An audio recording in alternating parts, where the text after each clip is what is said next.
നമസ്കാരം.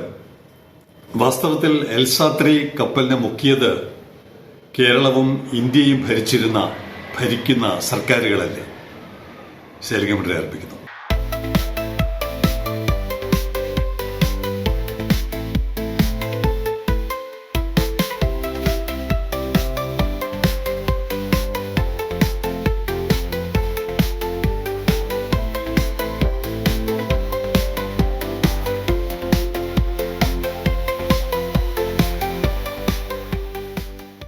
MSC Monica 3 ഞാൻ ഈ പ്രസന്റേഷൻ എടുക്കുമ്പോൾ ഏകദേശം 60 മണിക്കൂർ പിന്നിട്ടു.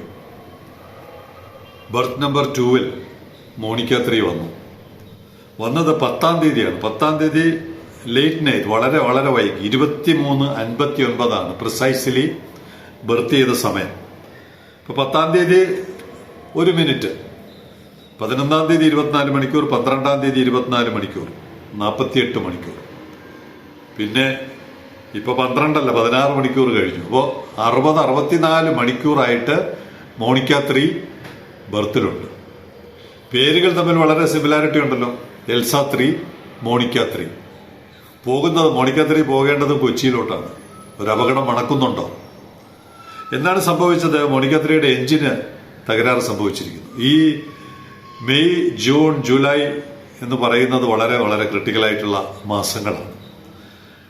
ബർത്തിൽ നിന്ന് മാറ്റാൻ പറ്റാത്ത വിധത്തിൽ എന്ന് പറഞ്ഞാൽ അതിനെ സ്വയം നിയന്ത്രിക്കാൻ പറ്റാത്ത വിധത്തിൽ മോണിക്ക 3 പ്രശ്നത്തിലായിരിക്കുകയാണ്.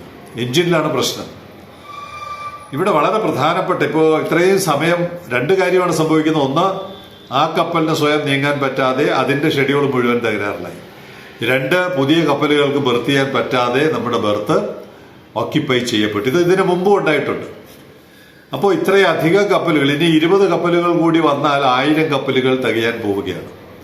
അപ്പൊ ഇത്ര അധികം കപ്പലുകൾ വരുന്ന ഒരു പോർട്ടിന് വേണ്ട മെയിൻ്റനൻസ് സർവീസ് ആരെങ്കിലും പ്ലാൻ ചെയ്തിട്ടുണ്ടോ? 1000 എത്തി, ഇനിയെങ്കിലും നിങ്ങൾ ദയവ് ചെയ്ത് പ്ലാൻ ചെയ്യുക. ഇല്ലെങ്കിൽ പോർട്ടും താഴോട്ട് പോകും, കൂടുതൽ അപകടങ്ങളും ഉണ്ടാകും. ഇപ്പോ CHS കൊളംബോ ഇവിടെ ഉണ്ടായിരുന്നല്ലോ. അതിനു മുമ്പ് പല കപ്പലുകളും മെയിൻ്റനൻസിന് വേണ്ടി ഇവിടെ കിടന്നിട്ടുണ്ട്. ഇത് പോർട്ടിന്റെ നിലനിൽപ്പിന് വേണ്ടി മാത്രമല്ല, നമ്മുടെ ഇക്കോണമിയെ, പുതിയ മുഖ്യമന്ത്രി വലിയ താല്പര്യത്തോടെയാണ് കേരളത്തിന്റെ ഇക്കോണമിയെ മുന്നോട്ട് നയിക്കുവാൻ ബ്ലൂ ഇക്കോണമി ആശ്രയിക്കുന്നത്. ആ സമയത്ത് വലിയ കപ്പൽശാല രണ്ടാമത് പരിഗണിക്കാം. അതിനൊരുപാട് അനുമതികളും പഠനങ്ങളും ഒക്കെ വേണ്ടിവരും. പക്ഷേ കപ്പൽ അറ്റകുറ്റപ്പണി കേന്ദ്രം വളരെ അത്യാവശ്യമാണെന്ന് മോണിക്ക 3 നമ്മളോട് പറയുന്നു. ഇതിന്റെ ഒരു ചരിത്ര പശ്ചാത്തലം കൂടിയുണ്ട്. എനിക്ക് ഒരു 10-12 വർഷം, എത്രത്തോളം വേഗതയാണ് നമ്മുടെ സർക്കാരുകളുടെ വേഗത എത്രത്തോളം ഉണ്ടെന്ന് അറിയണമെങ്കിൽ ഇത്തരം രേഖകൾ ഇടയ്ക്കൊന്ന് പരിശോധിച്ചു പോകണം. മിലിന്ദ് ദിയോറ, ആരെങ്കിലും കേട്ടിട്ടുണ്ടോ? ഇങ്ങനെ ചില മന്ത്രിമാരിവിടെ ഉണ്ടായിരുന്നു. മിലിന്ദ് ദിയോറ എന്ന് പറയുന്ന ഒരു കപ്പൽ മന്ത്രി, അദ്ദേഹം എഴുതിയ ഒരു കത്തിന്റെ വരികൾ എനിക്ക് കിട്ടി. 1/5/2014 അദ്ദേഹം എഴുതിയിരിക്കുന്നത്. എന്ന് പറഞ്ഞാൽ നമ്മുടെ തുറമുഖത്തിന്റെ നിർമ്മാണം തുടങ്ങുന്നതിന് 1 വർഷം മുമ്പ്. ആ സമയത്തൊക്കെ ഈ നമ്മുടെ കപ്പൽശാല വളരെ സജീവമായിരുന്നു. ഇവിടുത്തെ പല ഗവൺമെന്റുകളും നിവേദനങ്ങൾ അയക്കുക, അത് സംബന്ധിച്ച് പഠനങ്ങൾ നടത്തുക എന്നൊക്കെ പറയുന്ന കലാപരിപാടികൾ പലതും നടന്നിട്ടുണ്ട്. ഏതാണ്ട് അതിനുള്ള ഒരു മറുപടിയാണ് I have had the issue examined. ഇവിടുത്തെ കപ്പൽശാലയെ കുറിച്ചുള്ള വിഷയം ഞാൻ പരിശോധിച്ചു. Cochin shipyard has conducted A study of the 3 sites in Kerala including Poovar ഉൾപ്പെടെയുള്ള 3 സൈറ്റിനെ കുറിച്ച് അവർ പഠനം നടത്തി. കൊച്ചിൻ ഷിപ്പ്യാർഡ് പഠനം നടത്തി. CSL has informed that the preliminary study report provides a comparison of the locations and that from the long-term commercial perspective, according to the study, the choice shall be in the order of Vizhinjam, Puvar and Azhikal. ഇങ്ങനെയാണ് അതിന്റെ order വരുന്നത്. ആദ്യത്തെ chance വിഴിഞ്ഞം ലൊക്കേഷനാണ്. അത് കഴിഞ്ഞാൽ പിന്നുള്ള chance പൂവാറാണ്. For establishing the shipyard with the facilities to repair and build larger ships, ചെറിയ കപ്പലുകളൊന്നുമല്ല, വലിയ വൻകിട കപ്പലുകൾ നിർമ്മിക്കുന്നത് സംബന്ധിച്ച് 2014 കേന്ദ്ര കപ്പൽ മന്ത്രി എഴുതിയ കത്താണ്. 2024 കഴിഞ്ഞു, 2026 കഴിയാറാകും. ഒന്നും സംഭവിക്കാതിരിക്കുമ്പോൾ ഒരു കപ്പലിനെ കൊണ്ട് കടലിൽ താഴ്ത്തിയത് ആരാണ്? ഇത്രയധികം ഒരുപക്ഷെ അവർ വിചാരിച്ചു കാണില്ലായിരിക്കും ഇങ്ങനെയുള്ള കപ്പലുകൾ വരുമെന്നൊന്നും വിചാരിച്ചു കാണില്ല. പക്ഷെ ഞങ്ങൾ വിചാരിച്ചു ഇതിനപ്പുറമാണ് ഇനി വരാൻ പോകുന്നത്. ഇന്നത്തെ കണക്ക് വെച്ച് ഒരു മാസം 60 കപ്പലോളം വരുന്നെങ്കിൽ 2028 6×5 300 കപ്പലുകളായിരിക്കും ഒരു മാസം വരാൻ പോകുന്നത്. 300 കപ്പലുകൾ. അപ്പോ എത്ര കപ്പലുകളാണ് ഒരു ദിവസം വരുന്നതെന്ന് കണക്കൂട്ടിയെടുക്കുക. ഇത്രയും കപ്പലുകൾ വരുമ്പോൾ മത്സ്യത്തൊഴിലാളികളുടെ ഉപജീവനം മുട്ടിക്കണോ നിങ്ങൾക്ക്? അല്ലെങ്കിൽ കടലിൽ മുഴുവൻ മലിനീകരണം ഉണ്ടാക്കണോ? അപ്പോൾ ഒരു വാഹനം ഓടിക്കൊണ്ടിരിക്കുന്ന ഒരു വാഹനമല്ല, ഒരു യന്ത്രമായാൽ പോലും അതിന് അറ്റകുറ്റപ്പണി അത്യാവശ്യമാണ്. അടിയന്തിരമായി ഇവിടെ ഒരു കപ്പൽ അറ്റകുറ്റപ്പണി കേന്ദ്രം, മെയിൻ്റനൻസ് സെന്റർ വളരെ അത്യാവശ്യമായിരിക്കുന്നു. അത് ഏറ്റവും വേഗത്തിൽ ആരംഭിച്ചാൽ അപകടങ്ങൾ കുറയ്ക്കാം.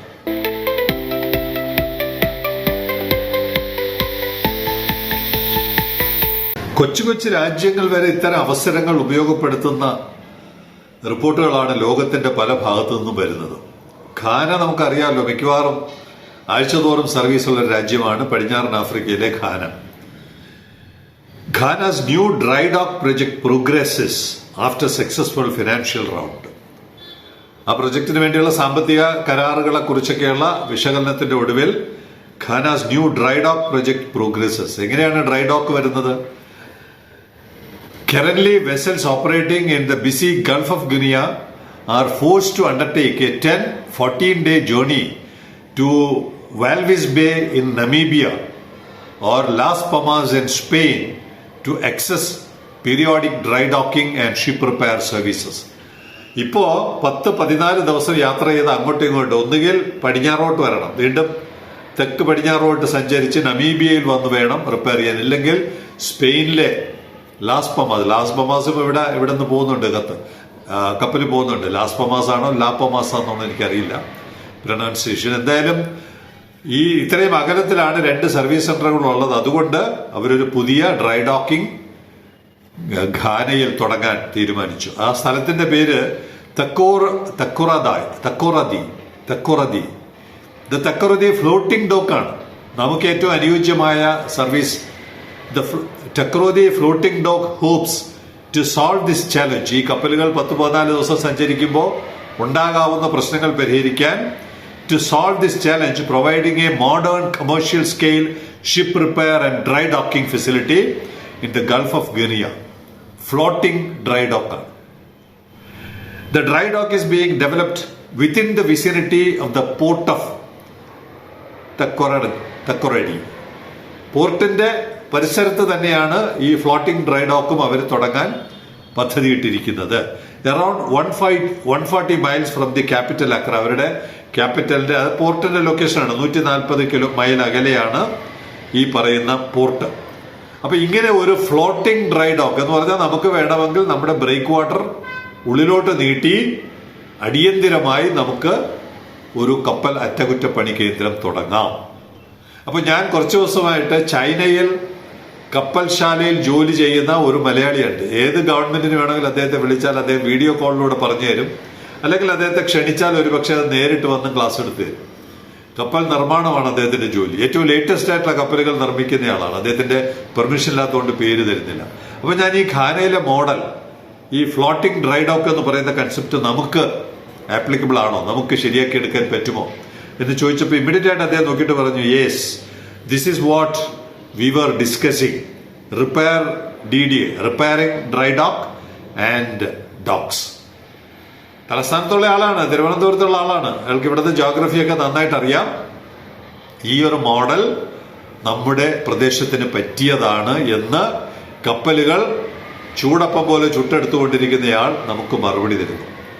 ഇനി കപ്പലുകൾ ഇവിടെ കടലിൽ എൽസാത്രി മുങ്ങിയതും ഞാൻ 3 ഗവൺമെന്റുകളുടെ പേര് പറയാം. UPA, ഈ മിലിന്ദ് ദിയോറ എന്ന് പറയുന്നയാൾ അധികാരത്തിലുണ്ടായിരുന്ന UPA, കേരളത്തിൽ 10 വർഷം തുടർച്ചയായി ഭരിച്ച LDF, ഇപ്പോഴത്തെ BJP, 3 പേരും കൂടി ചേർന്നാണ് എൽസാത്രിയെ മുക്കിയത്. ഇനിയും പല കപ്പലുകളെ മുക്കണമെങ്കിൽ നിങ്ങൾക്ക് ആഗ്രഹമുണ്ടെങ്കിൽ കഴിഞ്ഞ കാലങ്ങൾ പോലെ തന്നെ നിങ്ങൾക്ക് ഇനിയും തുടരാം. നിങ്ങൾ ആന്ധ്രാപ്രദേശിൽ ഷിപ്പ്യാർഡ് വന്നിട്ടോ വേറെ എവിടെയെങ്കിലും ഷിപ്പ്യാർഡുകൾ വന്നാലോ ഈ 1000 കപ്പലുകൾ അത് 20,000 30,000 കപ്പലുകളായി മാറുന്ന ഒരു സാഹചര്യം അവിടെ ഉണ്ടാകാൻ പോകുന്നില്ല. നിങ്ങൾക്ക് വിഷയം അഡ്രസ് ചെയ്യണമെന്നുണ്ടെങ്കിൽ TRVയിൽ തന്നെയാണ് കപ്പൽ അറ്റകുറ്റപ്പണി കേന്ദ്രവും കപ്പൽശാലയും ആരംഭിക്കേണ്ടത് എന്നുള്ള വളരെ അടിസ്ഥാനപരമായ വിവരമെങ്കിലും നിങ്ങൾ മനസ്സിലാക്കണം എന്ന് മാത്രമാണ് സെയിലിംഗ് കമന്ററിക്ക് നിങ്ങളോട് എല്ലാവരോടും വളരെ വിനയത്തോടെ ഉണർത്തിക്കുവാനുള്ളത്.